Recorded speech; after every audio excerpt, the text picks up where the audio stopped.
All right, guys, Shinagawa Station at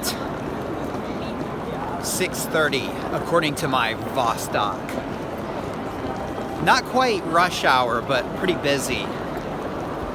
But I'm in the flow of traffic, so it's fine. But God help you if you want to cut across, from there to over there, or if you reach your arm out and whack the guy next to you, like I just did. What I'm going to talk about is Theseus's watch. Well, Theseus's boat, to be correct. And this is a philosophical paradise. Paradise? I guess it could be a paradise. I mean, if you love philosophical paradoxes, it could be a paradise for you, but it's actually a philosophical paradox, to be clear about things. And it has to do with identity. And let's say that Theseus, the Greek hero, and I'm ad-libbing here because I can't remember what he was or what he is or whatever. Okay, that's not the point here. He sails his ship in, he docks it. It's a wood ship. Pause. My hand is cramping. I'll be back to you in a minute. All right, much more acceptable. Okay, so Theseus, he docks his ship, goes off somewhere, enjoys the life of a rock star sailor, dies. His ship is maintained. You want to keep that around, right? And as his ship is maintained, pieces start to wear out. A floorboard here, a knob here, a banner there, and these wooden pieces are they're taken off and they're replaced. Now, that happens a few times, and you still walk on that ship. And remember, we're talking identity here. You would still say, well, this is Theseus's ship, okay? But after a certain amount of time, you look around and you're like, well, 50% has been replaced, and a few years down the road, or a few decades down the road, 85% has been replaced. And eventually it comes to where every single part of it's been replaced. And so you walk on it and you say, is this really Theseus's ship anymore? All right? Hand adjustment, I'll be back. All right, so is it still Theseus's ship? I mean, it was built to what it was slowly, piece by piece. Is it still the same ship? I mean, if you look at it from the docking of the ship to the point in time where everything has been replaced, you'd clearly, if you look at those 2 points in time distinctly, you would clearly say that it's not the same ship. All right? But if you were there for the journey, you would say it was.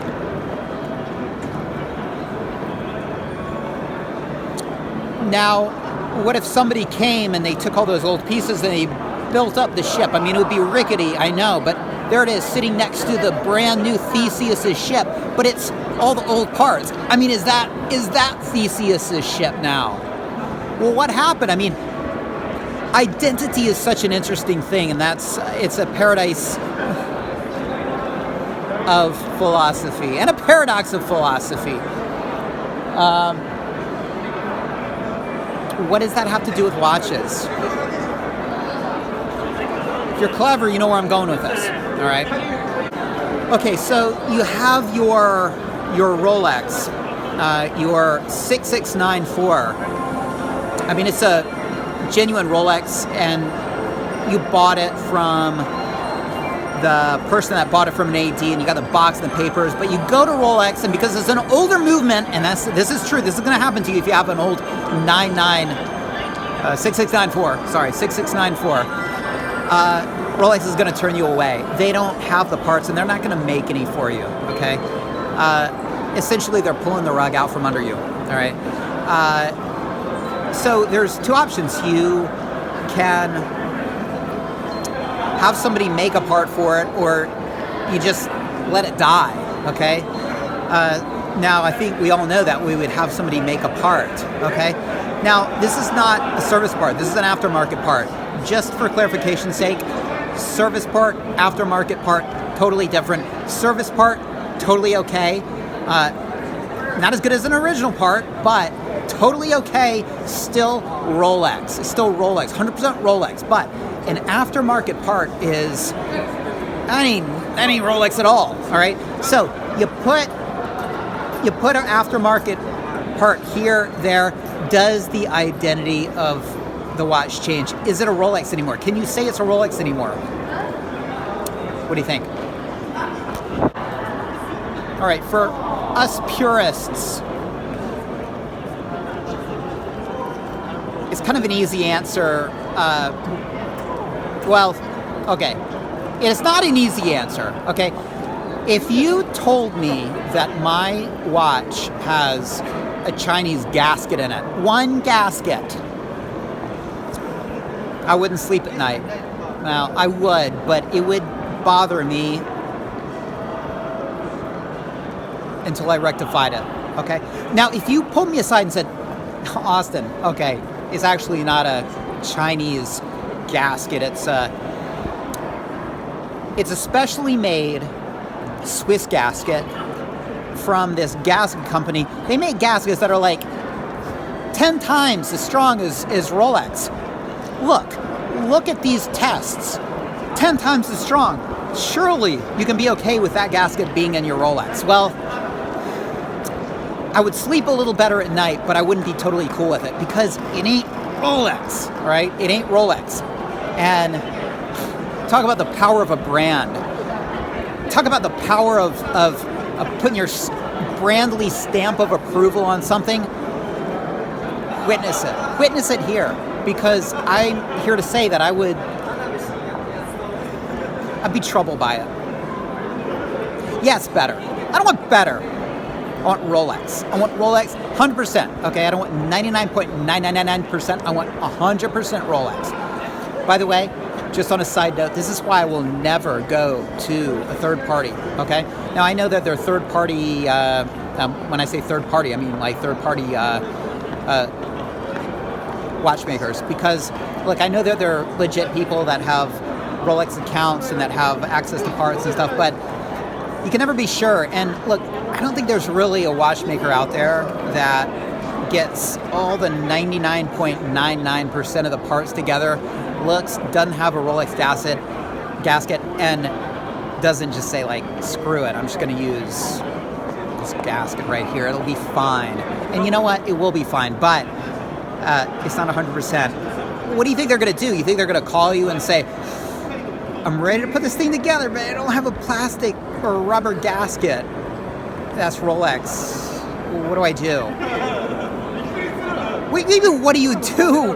Well, do you have another gasket? Yeah, but it's not Rolex. Why are you calling me with this? Deceive me. Lie to me. Now, I mean, they're not even going to put their customer through that. They're going to do it. They're going to build a watch, okay?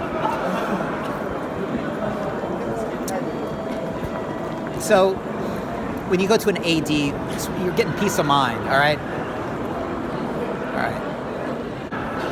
All right, so it's years down the road, and you got your 6694, and it's not got one aftermarket part. It's got 10. It's got 10 aftermarket parts in it. Now, I don't know how many parts a Rolex has, but just 10 out of whatever, okay? What, 300 parts, 300 individual parts? 10 out of 300, okay? Well, and this is a question for you guys, because this is a philosophical paradox and a paradise.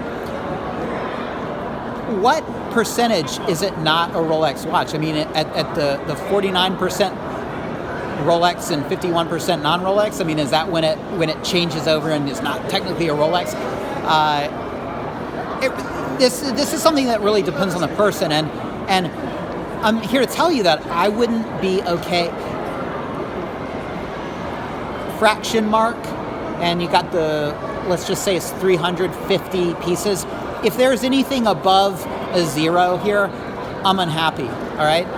Because I'm persnickety and I'm like that. And I mean, you're talking to a guy that doesn't touch his GMT Master 2, all right? He worries about stuff, and he's got issues. He's got issues, okay? All right, so I'm not the kind of person you're talking to, because I wouldn't touch a watch that had an aftermarket part in it. I don't want to deal with it. I don't even want a good deal on it. I don't want to deal with it. Okay, fine. I mean, if you're going to sell me a $2,000 sub with one aftermarket part, I'll deal with that. Okay, but generally, I got better things to do than solve some aftermarket part issue. Okay, I don't want to do it. Okay, most people don't want to do it. Okay, but there are other people that are okay with that. And here's the question: what is the magic number? Is it 50%?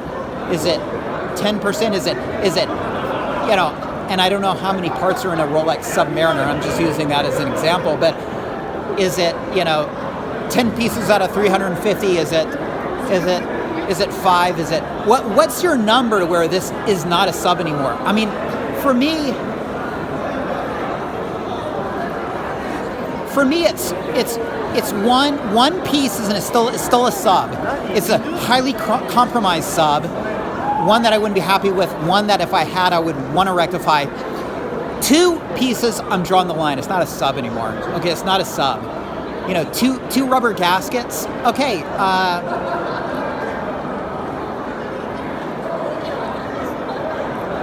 Yeah, I mean, obviously that's pushing it, because gaskets are sort of like, who really cares, But, all right. Gaskets, fill it with gaskets, all the Chinese gaskets you want.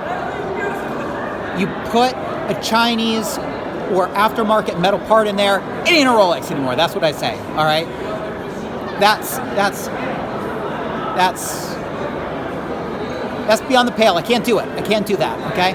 And the reason is because I could service it, and I think I could rectify all those gaskets, because I think there's Rolex gaskets floating around. Metal parts, that's another story. And that goes into just the engine of the watch, and that's too far. But anyway, I've already kind of gone into sort of the details of the identity of the watch, and like what I'm kind of willing to be comfortable with. What do you guys think? I mean,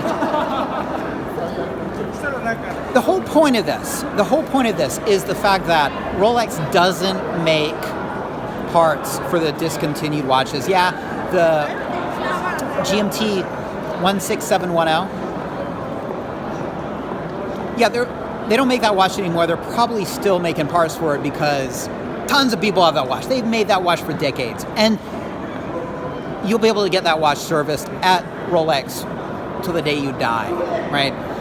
But this is philosophy, and we don't talk about the day we die, because that's not when things stop. Things continue.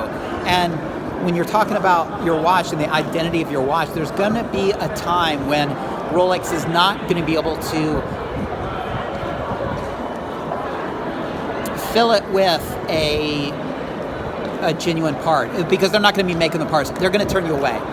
At some point in the future, you're going to take your GMT 16710 to Rolex, and they're going to turn you away, and you're going to have to ask yourself, do I want it to die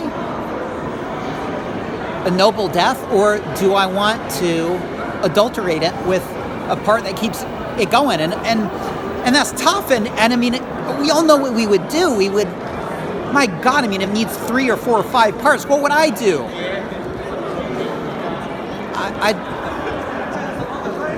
I'd eat my words that I just expressed earlier is what I'd do, and I'd make it happen. You got to do what you got to do, but it's still a Rolex, kind of. It kind of is. It's not a Rolex like the one next door that's 100% service and/or original parts. So, just on a sort of a side note, Rolex is a fine brand, but they're not the best. And Casio's not the best either. In my opinion, the best is Philippe. Patek Philippe, that's it. Forgot what it was called. Patek Philippe, and I'll tell you why. It's because they never pull the rug out from under you. You take any old Patek Philippe there, they'll get it going. They'll make a part for you. It might cost you an arm and a leg, but they're gonna make a part for you. And that is something special. And as long as that brand continues, the watch on your wrist is serviceable and is destined for eternity. And that's saying a lot. And that's amazing. That's flat out amazing. Rolex should be ashamed. Shame on you, Rolex. It makes me want to sell my Rolexes and get one Patek Philippe. You don't own a Patek Philippe, you look out for it for the next generation. They put their money where their mouth is and their service where their mouth is. It's only when you get a company that at some point pulls the rug out from under you that you need to really contemplate the Theseus Rolex question. Theseus's Rolex. What does he do? And whatever he does, or whatever he has to do, is it still a Rolex after that? Cheers to Patek Philippe.